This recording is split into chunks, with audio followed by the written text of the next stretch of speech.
right, welcome to our Sales Edge and Business Chat Room on Facebook Live and podcast as well.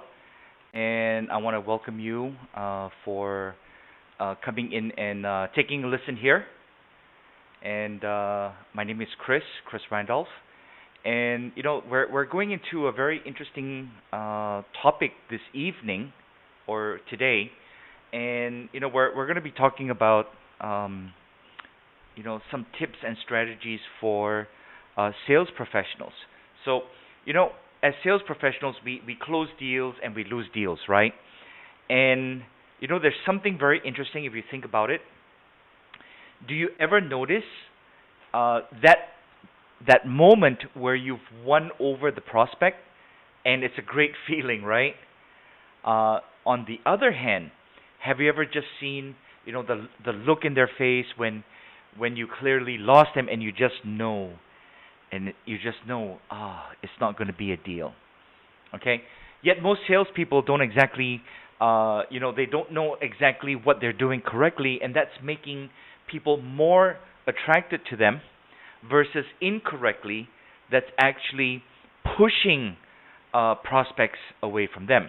So in this session, I'm going to share some of the psychology of selling, 7 steps, ideas, and techniques to selling that actually work. So let's get on it, shall we? All right. Number 1, drop the fake enthusiasm.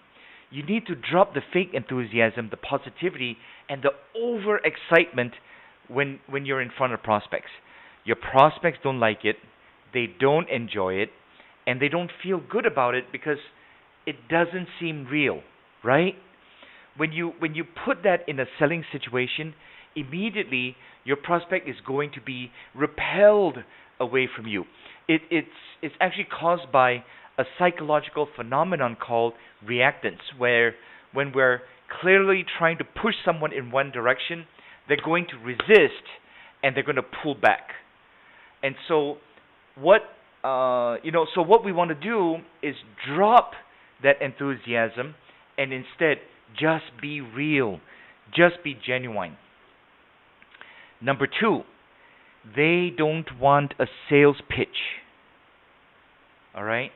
Recent data shows that one of the biggest reasons that prospects and buyers don't ultimately choose to do business with a salesperson is that they felt that the salesperson didn't really understand their needs, their requirements, their concerns. Something else was motivating them, to try to push the deal through. And yet, what most salespeople are doing is when they first meet that prospect, they come in, strong with that pitch. They come in with the pitch. They come in with that, that USP. Here's all the features. They're coming in with all the reasons why someone should do business with them in the first place, when in reality, we don't actually know if it's a fit yet. We haven't done that proper discovery to understand what's really going on. And so what your really prospect wants at the end of the day is, they want to be engaged in a conversation about what's going on, what's really important to them, and what those challenges actually look like to them. And then, and only then, if based on that conversation they still feel like it's a fit, then now it's presentation time, it's pitch time. Now it's time to present what the solution looks like.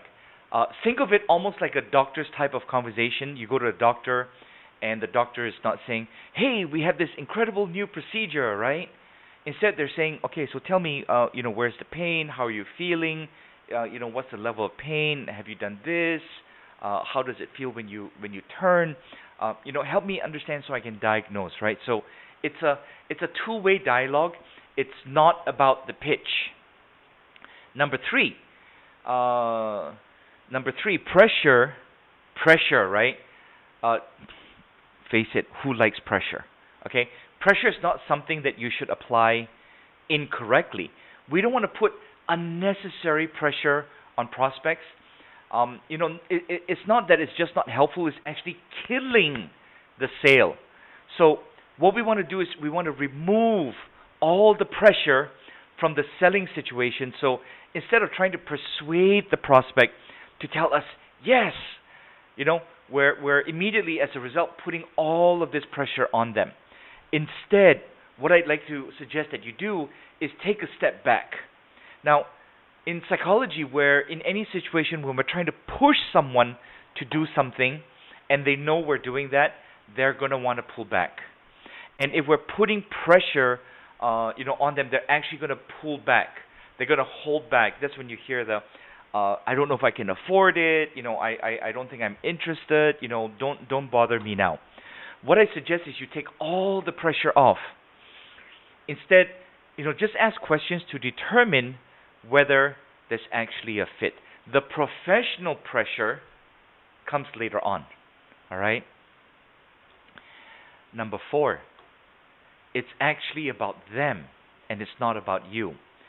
I am sure most of us have heard of that special radio station, WIIFM, right? WIIFM. Do you know what WIIFM stands for? What it means is what's in it for me. Okay? WIIFM, what's in it for me. That's what most of your prospects care about. Okay? Don't feel hurt. They don't care about you. They don't care about your offering. They don't care about your products or services. They don't care how great your service are. How fantastic your product is. How many floors in the building your company occupies. What they care about is themselves.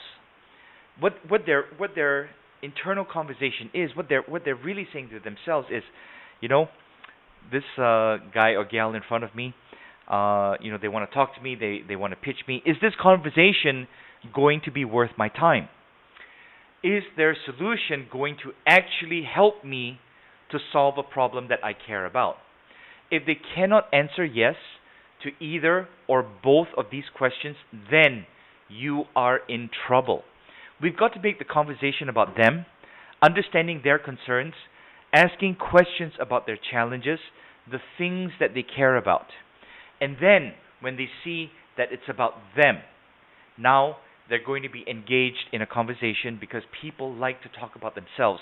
People like to talk about their concerns or their goals or whatever it is that they're looking to accomplish by making it about them and not your offering, not about your product or your service.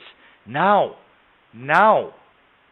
we're in a position where we're much more effective.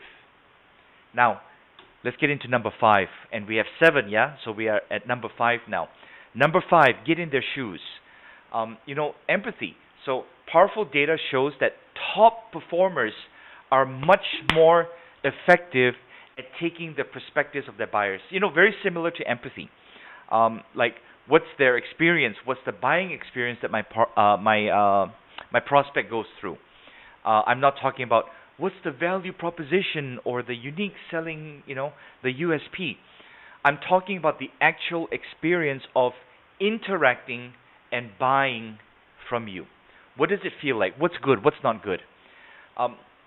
Get in their shoes and start to think more like your buyers. What do they care about? What are the challenges they're facing? What are the reasons that they do business with you, or what are the reasons they should do business with you? What are the reasons they do business with your competitors? Okay?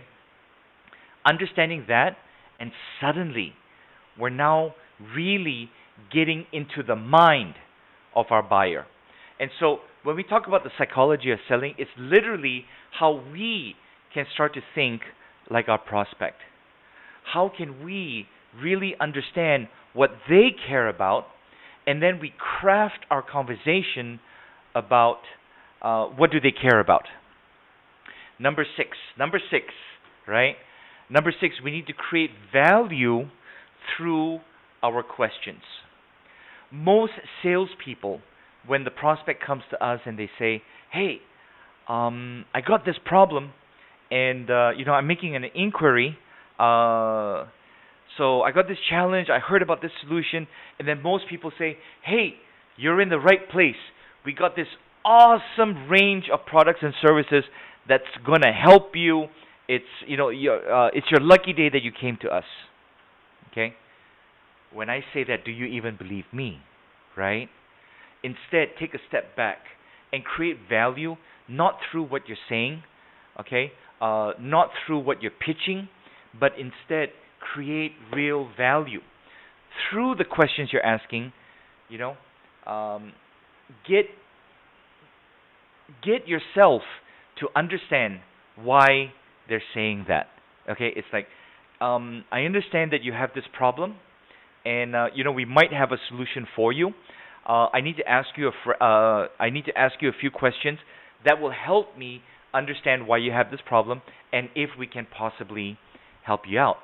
Okay, or you could say, this challenge is costing you, or if you were able to solve this problem, what would it mean in additional revenue, in additional profitability, in being more comfortable, in saving, in security, whatever the emotional benefits, those things are, right?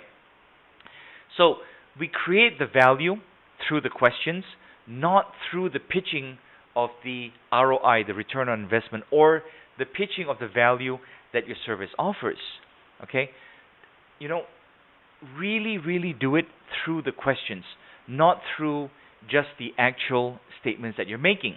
Number 7, this is our final tip, okay, for this session. Number 7, it's not bad. No isn't that bad. No isn't that bad. Most salespeople, they spend their entire sales lives trying to avoid rejection, trying to avoid the prospect ever saying no. When you think about it, there's actually no reason to feel that way. No isn't a bad thing, because the reality is this. The reality is that 50, 60, 40%, whatever your numbers are, but let's just use 50.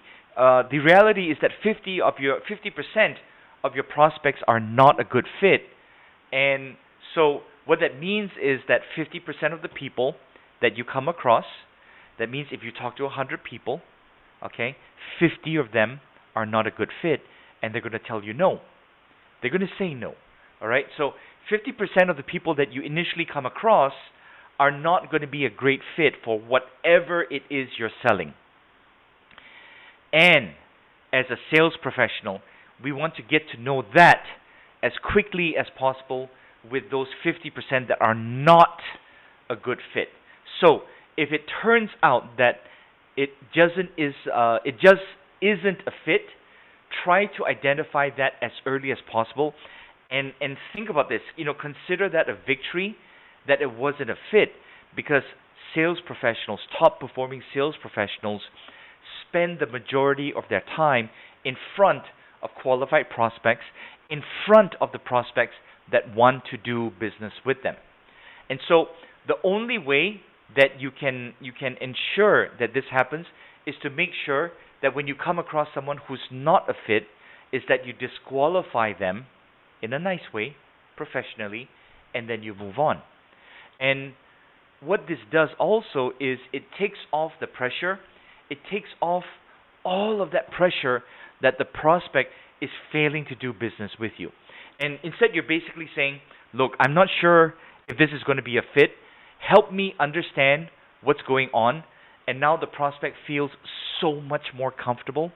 And from a psychology perspective, what you've done is you've taken all that pressure off of them, and now they feel good about this interaction, which is what you should be doing anyway. And at the same time, you can also, because you know that if it's not a fit, then you move on. If it's a fit, we're going to explore exactly how it's a fit. All right? So we went through 7 psychological tips, techniques, and strategies on how you can get closer to closing the deal, making your prospects feel a little bit more comfortable, all right, and moving yourself along the sales process, not being afraid or feeling down or depressed from rejection, okay? Because we know that we got to go through the no's in order to get to the yes, and we want to get rid of the no's as soon as possible. All right.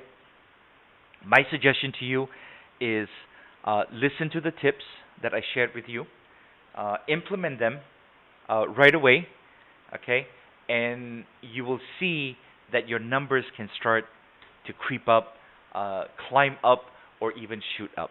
All right.